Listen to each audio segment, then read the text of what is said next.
اب آپ کو بتائیں کہ سندھ ایجوکیشن فاؤنڈیشن میں اربوں روپے کی کرپشن کا آڈیٹر جنرل نے بھانڈا پھوڑ دیا۔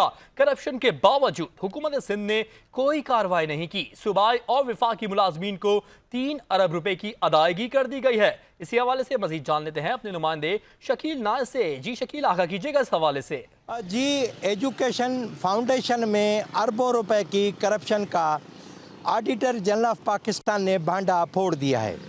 ایجوکیشن فاؤنڈیشن اس لیے بنایا گیا تھا کہ جہاں سرکاری اسکول موجود نہ ہوں وہاں پر پرائیویٹ اسکول کو گود میں لے کر یا ان کو مالی امداد دے کر چلایا جائے تاکہ بچے اور بچیاں تعلیم حاصل کر سکیں۔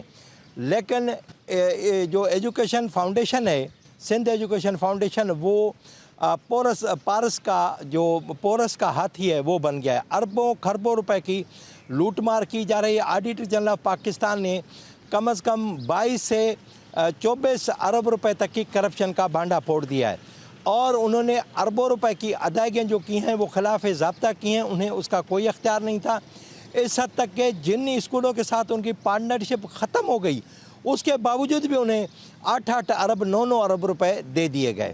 ان سے کوئی پوچھنے والا نہیں ہے۔ آڈیٹر جنرل آف پاکستان کی رپورٹ کے بعد حکومت سندھ سے اتنا بھی نہیں ہوا کہ ایک صرف خط لکھ کر ان سے پوچھے کہ یہ کیا معاملہ ہے، یہ کیا ماجرا ہے، اس کی وضاحت کرے، لیکن کسی نے کچھ نہیں پوچھا، جس سے واضح ہو گیا ہے کہ سندھ ایجوکیشن فاؤنڈیشن میں جو کرپشن چل رہی ہے اس کی مکمل سرپرستی حکومت سندھ کر رہی ہے۔